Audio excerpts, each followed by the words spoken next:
কাকিমার জন্য আজকের এই একটা দিনে কাকিমাকে স্মরণ করছি। কাকিমা তোমার স্মরণ করছি না, তুমি সবসময় আমাদের মধ্যে আছো। আমি সময় খুব কম তো, দুটো কথা আমার জীবনের বলবো। কাকিমা সবসময় আগে ফোন করে সবকিছু খোঁজ নিতেন। প্রথম বলি, আমার ছেলে যখন জন্মায় তখনও পুরো ইনফেকশন হয়ে গেছিল এবং সেই সময় হসপিটালে প্রায় 20 থেকে 25 জন বাচ্চা মারা গেছিল। আর আমার তখন মনে হচ্ছিল, আমাকে তো জানানো হয়নি, পরে যখন শুনছি আমার মনে হচ্ছিল আমার সন্তান কি সুস্থ। কিন্তু কাকিমা সেই মুহূর্তে হসপিটালে ছুটে গেছিলেন এবং কাকিমা ডাক্তারের সঙ্গে কথা বলেছিলেন। বলে কাকিমা এসে আমাকে বললেন, সুমিতা তোমার সন্তান সম্পূর্ণ সুস্থ থাকবে, ও কিন্তু কোনো রকম কোনো অসুস্থতা বা ওকে কোনো অটিজম টাচ করবে না। ডাক্তারের সঙ্গে আমার কথা হয়েছে, কিন্তু সম্পূর্ণভাবে সুস্থভাবে তুমি তাকে বাড়িতে নিয়ে যেতে পারবে। এই যে ভরসা, এই যে কথাটা, তখন আমার সমস্ত দুশ্চিন্তা থেকে আমি মুক্ত হয়ে গেলাম যে কাকিমা বলেছে। আরেকটা প্রসঙ্গ বলি, সবসময় সব কিছুতেই কাকিমা আমাকে ফোনে জিজ্ঞাসা করতেন, ভালো আছো তো, বাবলা ভালো আছে তো। এই যে কথাটা, ঠিক জুন মাসে ও এমন একটা দিন গেল যে পায়ের যন্ত্রণায় ও আর উঠে দাঁড়াতে পারছে না। ডাক্তার বলেছে ওর মানে নি রিপ্লেসমেন্ট না করলে ও আর দাঁড়াতে পারবে না। সঙ্গে সঙ্গে কাকিমা ফোনে এবং কাকা ফোনে পুরোটা গাইড করলেন এবং কাকিমা শুধু গাইড করেননি, আমার বলতে কোনো দ্বিধা নেই যে আজকে ও দাঁড়িয়ে আছে, পুরোটা কাকিমা গাইড করলেন। শুধু এমনি নয়, এবং আর্থিকভাবেও কাকিমা গাইড করলেন, টোটালটা গাইড করলেন। করে কাকিমা বললেন, যেদিন বাবলা প্রথম হাঁটবে আমি দেখব।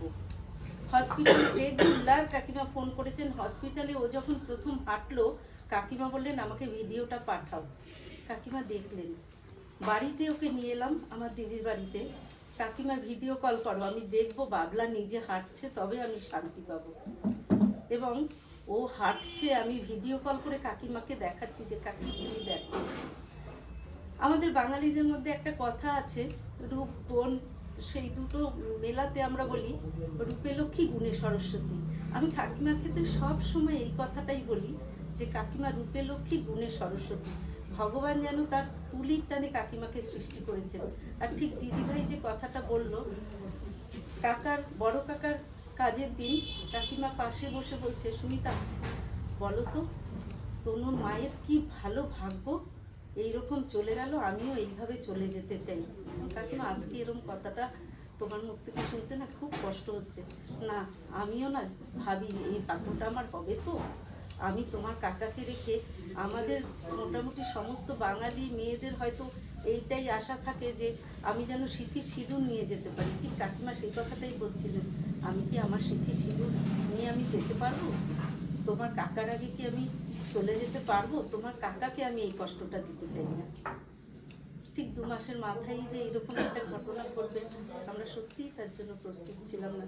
তবে এটা তো প্রকৃতির নিয়ম যে জন্মিলে মরিতে হবে, অমরকে কোথা রবে। এটা তো একটা প্রকৃতির নিয়ম।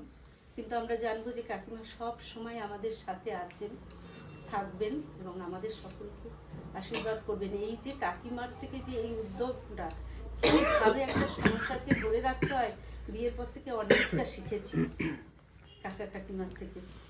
যে কাকিমার আশীর্বাদের হাত যেন সর্বদা আমাদের মাথায় থাকে। এবং কাকাকেও বলবো, কাকা তুমি শক্ত থাকো, তুমি ভালো থাকলে আমরা সবাই ভালো থাকবো, এবং এইভাবেই আমাদেরকে গাইড করো যেন আমরা ঠিকঠাকভাবে চলতে পারি। কাকিমার প্রতি শ্রদ্ধা জানিয়ে এবং সকলকে প্রণাম জানিয়ে আমি আমার বক্তব্য শেষ করব।